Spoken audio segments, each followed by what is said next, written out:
Project 1. Polres ada. Bea Cukai hadir. Nah, ini kesalahan panitia. Mohon maaf ya. Saya mengenal maritim ini sejak saya masih usia muda tahun 60. Karena kebetulan bisnis saya itu di pelabuhan, tapi yang tidak ada hubungan langsung dengan pelabuhan waktu itu. Kemudian saya juga banyak berperan dalam situasi menjelang. Ini mohon maaf, ini agak lama supaya pemahaman mengenai maritim pelabuhanan ini ya, lebih dapat kita pahami. Jadi saya mengenal pelabuhan itu dari tahun 60-an. Saya masuk ke Papua itu tahun 68. Sorong. Mungkin banyak yang belum lahir. Yang kedua, fenomena pelabuhan di Indonesia itu sangat dipengaruhi oleh keputusan pemerintah. Yang kedua juga ditentukan oleh jalan seluruh pelabuhan di Indonesia ini. Kalau kita bandingkan dengan apa yang ada di negeri penjajah kita, itu sangat berbeda. Pelabuhan di Indonesia itu langsung di bawah departemen kementerian. Kalau di Belanda itu di bawah gubernur atau wali kota. Dia akan simpel pengelolaannya. Saya kebetulan juga yang membuat ikut menyusun undang-undang pelayaran. Pertanyaan saya tadi, kenapa tidak bahwa ini mengundang Polres, nanti 3 Bea Cukai, karantina pelabuhan dan segala macam, supaya kita bisa bahas ya, standar internasional seperti apa yang dikatakan.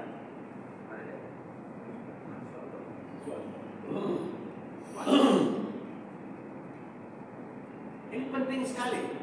Kalau saya terang-terangan bukan berstandar internasional, kita mengarah mestinya sebagai hak, bukan jadi feeder Singapura.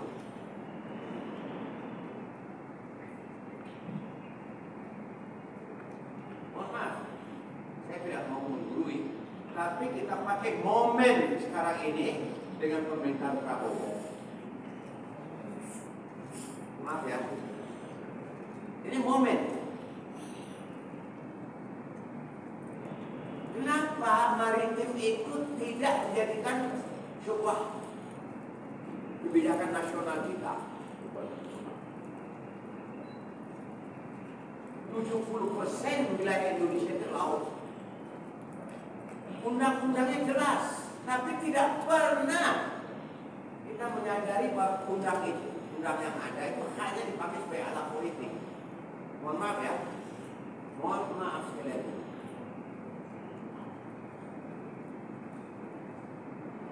Karena kita sering membangun sebuah wacana untuk bagaimana kepentingan penguasa. Maaf, dia mewakili kopi. Kita ribut sampai detik ini dengan masalah standar keamanan nasional kita di laut. Kita sudah menandatangani perjanjian internasional lainnya, tapi yang dibangun bukan Coast Guard.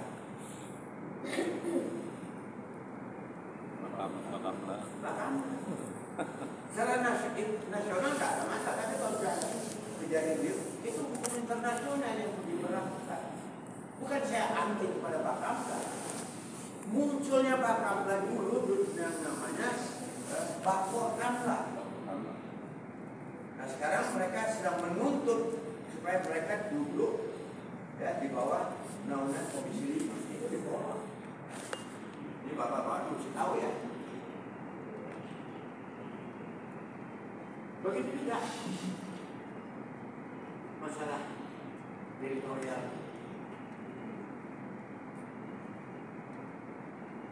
Saya bukan sok jago, bukan sok pintar, bukan standar internasional. Mestinya pelabuhan kita itu menjadi hub.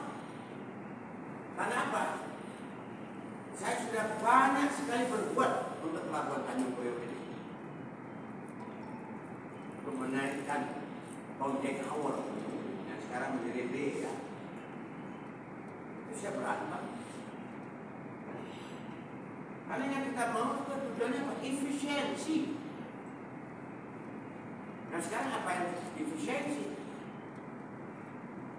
Barang impor ekspor lewat Singapura, double handling. Nah yang bisa perhatikan sekarang apa fungsi dan peran forward? Fungsinya jelas kan? Perannya apa? Bisa tidak menjadi jembatan untuk menjelaskan pada masyarakat. Di tahun 70 keluar masuk barang di pelabuhan Tanjung Priok itu lebih dari 10 juta. Sekarang berapa? Pak JM berapa? General Kargo Surat Ring berapa? 16 juta. Ya? 16 juta. 600. 16 juta. 16 juta. Ya? Kontainer berapa?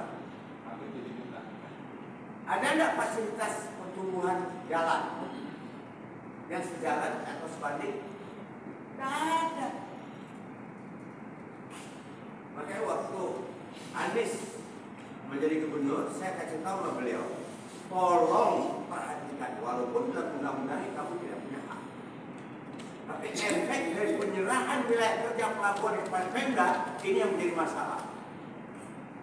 Tolong bapak-bapak ya, yang menjadi perhatian saya ini bukan masalah apa-apa. Saya pikir tadi pembahasannya bukan khusus Tanjung Priok. Ini lebih fokus. Boleh tanya sama Pak Jaya? Yang di demo itu pelindung, bukan di dalam sini, tapi di luar. Apa urusannya? Pelindung itu bukan regulator, dia operator. Nah oleh karena itu saya bilang sama lembaga-lembaga yang ada di Jakarta Utara, jangan coba-coba kamu mengganggu pelabuhan. Jangan coba-coba. Kalian sudah menandatangani Akta Integritas Jakarta Utara, rumah kita. Nah kemarin saya bersama Pak DM, saya diundang dalam penandatangan MOU ya Pak.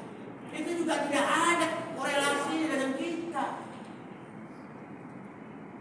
Maaf aja.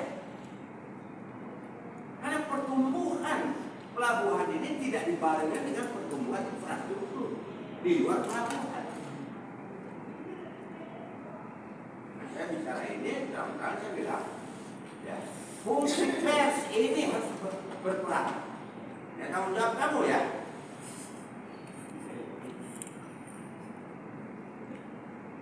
Di dalam pelabuhan kemarin ojol mau demo, saya bilang apa urusan kamu?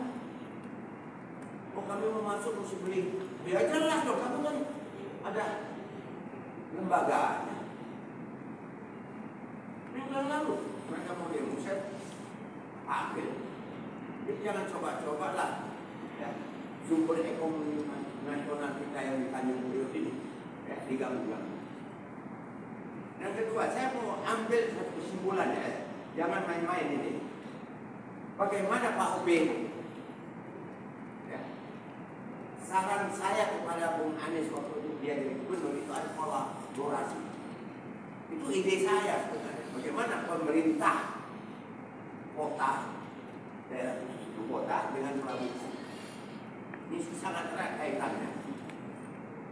Nah sekarang peraturan menterinya kan sudah keluar Pak Obed.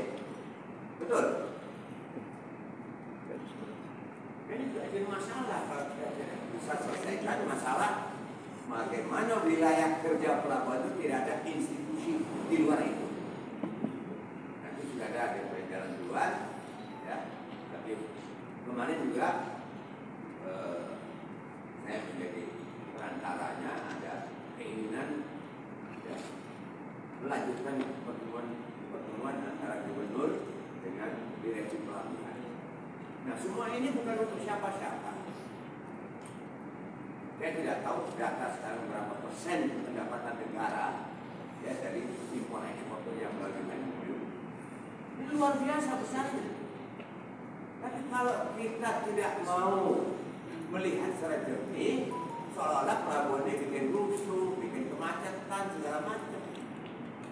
Pak Ubi juga itu saya minta tolong Pak Ubi, sertifikasi angkutan. Kalau perlu jangan kasih masuk kendaraan yang sudah tidak punya layakan lagi. Munculnya kecelakaan ini kan akibat dari tidak ada koreksi. Tapi ada kewenangan pelabuhan, tidak ada, itu adanya di DKI. Tapi efeknya kepada pelabuhan bikin macet, mogok, tabrakan. Saya tidak main-main, ya saya masih tetap eksis untuk mengamati dan memberikan saran-saran kepada GM, kepada OP dan seluruh institusi yang ada di Tanjung Priok apabila ada masalah. Tapi yang terakhir yang paling penting adalah bagaimana ya media ini harus tahu berapa besar arus barang itu. Mesti disuarakan apakah pertimbangan pengembangan pelabuhan ini mendesak atau tidak. KBM itu apa? Mesti menjadi buffer. Tapi ada masalah, sekian ratus hektar yang dipakai cuma berapa puluh hektar.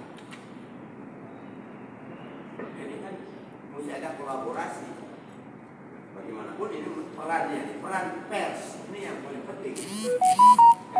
Suwanto, oke. Yang senior ini kan sama Budiono. Ya. Kalau dulu tuh beda ya. Media tuh sekarang kan online. Bagaimana caranya supaya masyarakat mengerti? Ini problem kita di dalam zaman digital ini kan. Nah itu jangan dimain-mainkan ya. Yang kedua, terlalu banyak juga organisasi pers itu yang kalau ada 2-3 orang berkumpul dan punya handphone jadi wartawan. Nah ini kan jadi masalah juga ya. Nah karena itu saya dalam masalah ini meminta apel kata OP sebagai penanggung jawab di pelabuhan, bukan pelindung. OP koordinasi itu mesti jelas. Jadi tidak main-main ini. OP ini yang bertanggung jawab terhadap keselamatan dan kenyamanan kerja. Dulu tenaga kerja tiap hari itu ada ribuan orang, sekarang tinggal ratusan orang kan. Tapi mekanisme yang mesti kita jalani terhadap pengawasan arus barang penting sekali. Yang terakhir, yang mohon kepada pelindung, ya, menyangkut masalah-masalah yang berhubungan dengan masyarakat luas. Jangan sekali-kali semua usulan-usulan yang datang dari LSM dari ini itu diterima begitu saja. Itu harus melalui OP. Pak OP, ini serius saya ngomong. Kalau tidak kita, rusak. Saya mengharapkan OP sebagai pemerintah di Pelabuhan Tanjung Priok ini berperan. Jangan kecelakaan terjadi yang disalahkan. Peran OP itu luar biasa. Kepolisian itu bawa OP. Dia tidak bisa semena-mena. Nah, karena itu saya berharap bahwa ini berperan aktif, tidak main-main. Masih ada senior beberapa orang ini bisa diajak untuk mengikuti untuk mendapatkan sebuah arahan atau pengalaman beliau ini masa 30 tahun yang lalu. Terima kasih. Wassalamualaikum warahmatullahi wabarakatuh.